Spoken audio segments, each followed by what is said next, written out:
Welcome back, everybody, to another deep dive. We love to take these journeys into fascinating stories, and today we're headed straight to the heart of old Hollywood. Ooh, I love this one. Get ready for glitz glamour and some seriously juicy secrets. We're diving into the life of Evelyn Hugo. Yeah, exactly. Through Taylor Jenkins Reid's The Seven Husbands of Evelyn Hugo, this book is structured so cleverly, it's like Evelyn herself is telling us her story. And what a story it is. I mean, picture this 1938 Hell's Kitchen, a 14-year-old Evelyn Herrera. She's Cuban American, and let me tell you, she's got big dreams. Yeah, and she's not afraid to use what she's got. Mm-mm. She knows her beauty is a weapon, in a way. So her first marriage to Ernie Diaz in 1950, it's all about getting out of Hell's Kitchen. Oh, absolutely. Ernie's her ticket to Hollywood, but he's left in the dust pretty quickly. She dyes her hair blonde, changes her accent, even invents a whole new past to fit in. It's fascinating, right? She's like a chameleon adapting to survive and thrive in this cutthroat world. And boy, does she thrive by 1952. She's divorced from Ernie and lands her breakout role in The Ice Queen. But success often comes with a dark side. Her second husband, Don Adler, he's charming at first, but things take a turn. We discover the truth about Don. Domestic abuse. Yeah, This is where we see the contrast between Evelyn's public persona and her private reality. She's got this glamorous image, but she's suffering in silence. it's heartbreaking, but also a harsh reminder of the pressures women faced back then, especially in Hollywood. But then comes Celia St. James. They meet on the set of Little Women in 1955. Yeah, sparks fly immediately. Their chemistry is off the charts. More than just acting, Celia represents everything. Evelyn craves freedom, authenticity, a love that society just wouldn't accept, and then boom, Don's infidelity exposes a secret. Celia's a lesbian, and in the aftermath of that revelation, Evelyn has her first kiss with a woman. Talk about a turning point. Evelyn realizes what truly matters. She leaves Don, risking everything for a chance at love with Celia, but remember, it's the 1950s. Yeah, Hollywood was not a kind place to be different. Hmm. Don blacklists her using his connections.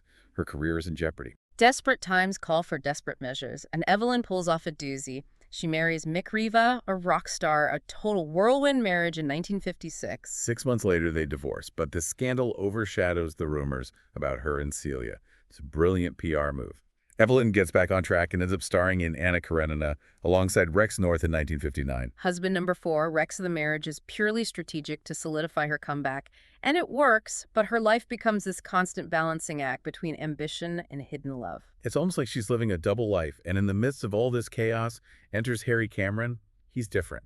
A true friend, a confidant. And there's a twist, Harry's gay too. He's in a relationship with John, who just so happens to also be Celia's partner. Whoa, talk about a tangled web. They form this unconventional family bound by love, trust, and the weight of their shared secrets. They support each other, navigating societal pressures and personal desires, finding joy in their unique connection. And in 1964, Evelyn marries Harry, a marriage of convenience and genuine affection. It's fascinating, right? They create this haven in a world that just doesn't understand them. But even havens can be fractured in 1967. A misunderstanding leads Celia to believe Evelyn betrayed her. Celia leaves, and Evelyn's left devastated. It highlights the fragility of their love, the constant fear of exposure, and then we reach the end of Act One. So much has happened already. It's a roller coaster of ambition, love, and loss. And we're only halfway through Evelyn's story.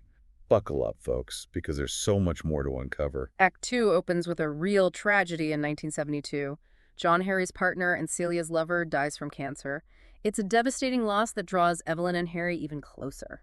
Wow, so they're raising Connor together, grieving, and Evelyn's still deeply in love with Celia. It's like a whole new layer of complexity unfolds. Absolutely. And this loss really makes Evelyn question her relentless pursuit of fame. She starts to see that true happiness isn't about awards or recognition. It sounds like he's reevaluating her priorities, but knowing Evelyn, there's got to be more to it. Oh, there always is. Remember that car accident Harry was in back in '73? Well, it wasn't as straightforward as it seemed. You're talking about that bombshell where we find out the truth about the accident, and my role as the chosen listener gets really interesting. The passenger in the car with Harry wasn't just some random person. It was Evelyn's estranged father, the one she tried to erase from her past. Hold on, she covered up the fact that her father was in the car with Harry to protect her image. That's cold even for her. She was desperate to control the narrative. She had her driver move her father's body to make it look like he was driving. This revelation changes everything. It makes you question everything she's ever said, and my role as the listener becomes even more complicated. Exactly. And then she drops another bombshell. She reveals that she married Max Gerard, the director who helped revive her career. This was 1975. Another marriage of convenience. It's like she's constantly searching for something but can't quite find it. In a way, yeah. But amidst the emptiness of her marriage to Max, there's a glimmer of hope. She and Celia reconnect after years of separation. Oh, wow. That's beautiful, but tinged with sadness. Right? Celia's health is failing. She's battling emphysema. It's a bittersweet reunion full of longing and regret. They travel to Spain, seeking solace in each other's company as Celia's condition worsens. Trying to recapture what they lost, creating new memories while they still have time. It's heartbreaking, but so romantic. And as Celia's health deteriorates, Evelyn makes a decision that might shock you. She chooses to end her own life on her own terms. That's heavy stuff. It really makes you think about the right to choose how your story ends. In her final act, she shows the depth of her love for Celia, a love that endured decades of secrecy and sacrifice. And then comes the final twist, the one that ties you, the listener, directly to her story. Evelyn reveals that Robert Jameson, the man you thought was your father, he wasn't your biological parent. Wait, what? She and Celia arranged your adoption to ensure your safety and well-being in a world that wasn't ready for a child with two mothers. Mind blown. So I'm not just the listener. I'm part of her story, a living testament to their love. This changes everything. Wow. It's like she orchestrated this whole thing, leaving her story in the hands of the one person who would be most affected by it. It adds a whole new dimension to the idea of a memoir, right? She was so meticulous about controlling her image, but in the end, she chose to let go. Yeah, and it really makes you think about the power of stories. Yeah. How they shape us.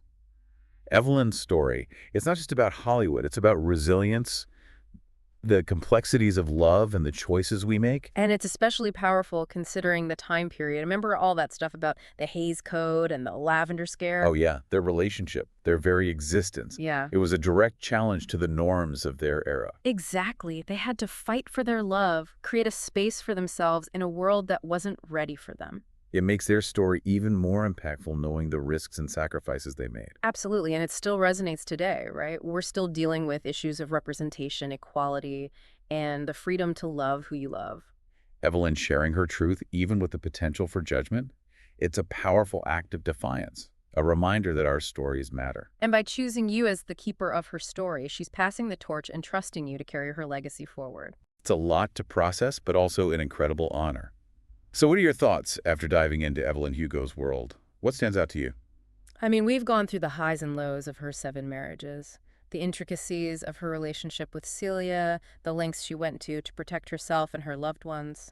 But ultimately, it's a story about a human being behind all the fame and fortune, someone grappling with love loss and the search for identity. It's a story that makes us question our assumptions, embrace the messiness of life, and find the courage to be ourselves. As we wrap up our deep dive into the 7 husbands of Evelyn Hugo, we encourage you to keep exploring these themes. Maybe you see connections to your own life or just a newfound appreciation for the power of stories. Whatever it may be, we hope this deep dive has sparked your curiosity, challenged your perspectives, and left you with a sense of wonder. Thanks for joining us on this journey into the heart of Hollywood and the depths of the human experience. Until next time, keep exploring, keep questioning, and keep seeking those stories that illuminate the world around us and within us.